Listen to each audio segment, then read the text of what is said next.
नमस्कार, मैं अर्चना अपने YouTube चैनल अर्चना के सरल उपाय में आप सभी का हार्दिक स्वागत करती हूँ।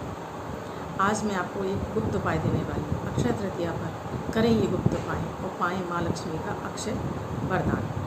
लेकिन ये सारी जानकारी शुरू करने से पहले मैं आप सभी से प्रार्थना करती हूँ कि अगर आपको मेरे द्वारा दी गई हुई जानकारियाँ पसंद आ रही हैं तो प्लीज़ मेरे इस चैनल को लाइक करें, सब्सक्राइब करें और बेल बटन को दबाएँ, जिससे कि मेरे द्वारा दी गई जानकारियाँ आपको अतिशीघ्र प्राप्त होती रहे। साथ में ही मैं अपना व्हाट्सएप नंबर डिस्क्रिप्शन बॉक्स में डाल रखा है। प्लीज़ आप मुझसे अपनी कोई भी समस्या व्हाट्सएप पर पूछ सकते हैं या इसमें ही कमेंट के द्वारा आप मुझसे अपनी किसी समस्या का उपाय जानना चाहते हैं तो वो लिख सकते हैं, या अपनी कुंडली का विश्लेषण कराना चाहते हैं तो वो भी अपना डेट ऑफ बर्थ और टाइम मुझे आप कमेंट बॉक्स में लिखें, मैं उसका आपको ज़रूर रिप्लाई दूँगी। मेरा व्हाट्सएप नंबर है 8077506510। आज का उपाय अक्षय तृतीया पर के लिए मैं आपको देने जा रही हूँ। इस उपाय को करने पर माता लक्ष्मी अति शीघ्र प्रसन्न होती हैं और हमारे घर में धन और धन की वृद्धि होने लगती है। आज धन जो कि हर आदमी के लिए अत्यंत आवश्यक हो गया है, इस धन के बिना हमारा कोई गुजारा नहीं है। अगर हमारे पास धन नहीं है तो हमें कोई पूछने आसपास पड़ोसी भी हमें नहीं पूछते हैं। साथ में ही ऐसा कोई दुनिया में व्यक्ति नहीं होगा जो ये कहे कि मुझे धन की आवश्यकता नहीं है। तो हम क्यों ना इस अक्षय तृतीया का पूरा फ़ायदा उठाएं और धन प्राप्ति के सरल छोटे छोटे उपाय करें, जिससे कि माँ भगवती हम पर प्रसन्न हो। अब आप कहेंगे कि क्या मात्र इस पूजा को करने से माता भगवती प्रसन्न हो जाएंगी, धन का आने लगे, अब धन के भंडारे भर के आ जाएंगे? कि नहीं, ऐसा चमत्कार नहीं होता है। लेकिन उसके लिए तो आपको कार्य तो करना ही होगा। लेकिन जब हम ये पूजा प्रार्थना करते हैं, इस तरह की प्रक्रियाएँ करते हैं, उससे होता ये है कि हमारे लिए दिमाग में तरह तरह के इतने नए नए आइडियाज़ आने लगते हैं जो हमारे धन के रास्ते को खोलते हैं और हमारे छोटे से प्रयास ही इतने सफल होने लगती हैं और हमारे साथ बिना प्रयास के हमारे उन कार्यों से हमें धन की प्राप्ति होने लगती है। और मैं ये भी जानती हूँ कि इस वीडियो को वही व्यक्ति देखेगा जिसके कि भाग्य में माता लक्ष्मी का वरदान मिलना होगा।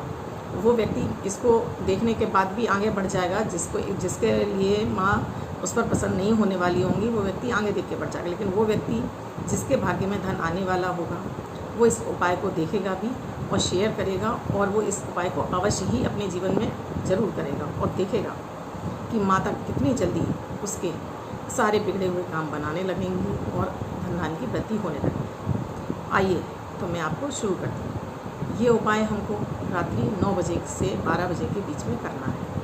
हमें करना ये है कि नहा धो के स्वच्छ वस्त्र पहन के, कम से कम हम वो वस्त्र हमारे लाल होने चाहिए, लाल ही आसन होना चाहिए। एक शांत कमरे में बैठ जाएं।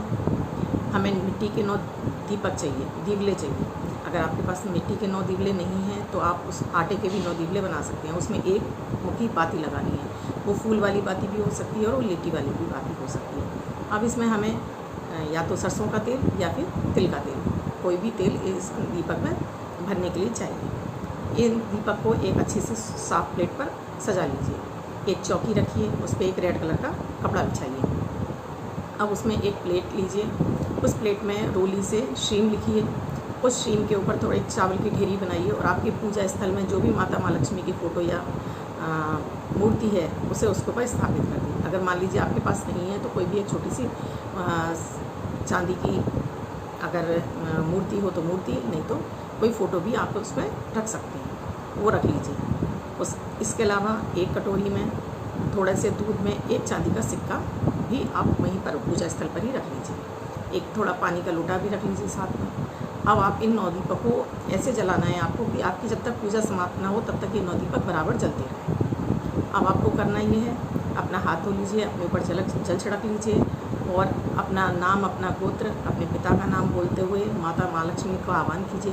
हे माता माँ लक्ष्मी, धन की प्राप्ति के लिए मैं आपकी आराधना कर रही हूँ। हे माता, आप मेरे यहाँ आकर आप विराजमान होएं और स्थायी रूप से मेरे यहाँ निवास करने की उनसे प्रार्थना करें। आप स्थायी रूप से मेरे यहाँ निवास करें। भगवती, मुझसे पूजा में जो त्रुटियाँ उन्हें क्षमा कर मेरी प्रार्थना स्वीकार करें। इसके बाद आप उसमें धूप दीप इत्यादि दिखाने के बाद माता को आप किसी भी एक मंत्र का, जो मैं आपको बताने वाली हूँ, या तो श्रीम श्रीम श्रीम इस मंत्र की 1 माला या फिर 11 माला या 5 माला, जो भी आप जैसी श्रद्धा हो आपकी, उतना आप जितना आप करना चाहें वो कर सकते हैं। लेकिन आपको ये ध्यान रखना है कि अगर आपने 1 माला की है तो उसके साथ में आपको 121 मंत्र जपने हैं। अगर आपने 3 माला की हैं तो 356 मंत्र जपने हैं। इस तरह से उन मंत्रों को आपको करते जाना है। तो आपको कम से कम 10 माला तो इसकी करनी ही करनी है। इसके बाद मंत्र जाप करने के बाद ये मंत्र है एक, या तो आप महालक्ष्मी का बीज मंत्र श्रीम का जाप कर सकते हैं। श्रीम नहीं तो आप ओम श्रीम श्रीये नमः मंत्र का भी जाप कर सकते हैं। और इसके अलावा एक मंत्र और ओम ह्रीम श्रीम महालक्ष्मी नमः, इस मंत्र का भी जाप कर सकते हैं। ये तीनों ही मंत्र माता महालक्ष्मी को अति प्रिय है। तो आप इन तीनों मंत्रों में से किसी एक का चुनाव कर सकते हैं और इस मंत्रों का जाप कर सकते हैं। ये पूजा कोई भी स्त्री पुरुष समान रूप से कर सकते हैं, क्योंकि हम महिलाएं, हमें पता नहीं होता है कि हमें पूजा विधि हमें पता नहीं होती है। हमें ये भी नहीं पता होता कि इन तिथियों का कितना महत्व है। विशेष तिथियों पर माता महालक्ष्मी की पूजा हमें ज़रूर करनी चाहिए, क्योंकि गृहिणियों के द्वारा की गई पूजाओं से माता अति शीघ्र प्रसन्न होती हैं। मैंने देखा है जेंट्स भी बहुत से करते हैं, लेकिन ज़्यादातर महिलाएं धार्मिक होती हैं, उनका इसमें पूजा पाठ में ज़्यादा रुचि होती है। तो मैं उन्हीं माता बहनों से, साथ में उन पुरुषों से भी कहना चाहती हूँ कि इस अवसर को ना गंवाएं। इस अवसर पे इस पूजा को अवश्य ही कर लें। इसके बाद आप ये मंत्र का जाप कर लें। दीपक बराबर जलते रहने चाहिए, दीपक में बराबर आप तेल लगाते रहिए। उसके बाद इसी थाली से उठाकर 9 दीपकों से आप माता की आरती करें। माता को कुछ भी मिष्ठान रख सकते हैं, मिष्ठान कुछ भी नहीं है तो आप चीनी ही रख सकते हैं, मिश्री भी रख सकते हैं। भोग लगाएं। अपने पास आपने जो जल रखा हुआ है उसको उन दीपक के चारों ओर घुमाकर पृथ्वी पर छोड़ दें और माता से प्रार्थना करें कि माता मुझसे पूजा में जो त्रुटियाँ हो गई हैं उन्हें क्षमा करें। आप इस रूप से मेरे यहाँ निवास करें और मुझसे जाने अनजाने जो अपराध हुए उन्हें क्षमा करते हुए मेरी प्रार्थना स्वीकार। उसके बाद उस जल को अपने माथे से लगा लें और वहाँ से उड़ जाएँ। दूसरे दिन आप इन दीपक को प्रवाहित कर दें।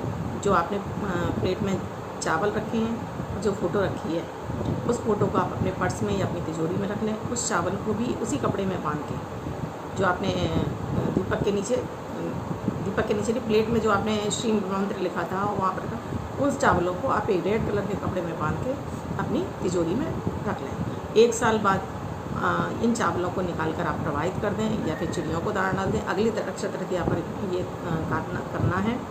या तो उन्हें चावल को चिड़िया को डाल दें या फिर आप उनको प्रवाहित कर दें। आप देखेंगे इस एक छोटे उपाय से ही आपके बिगड़े हुए काम बनने लगेंगे, धन के रास्ते आपके खुलने लगेंगे। माँ भगवती जगदम्बा आपसे बहुत प्रसन्न होंगी। धन्यवाद।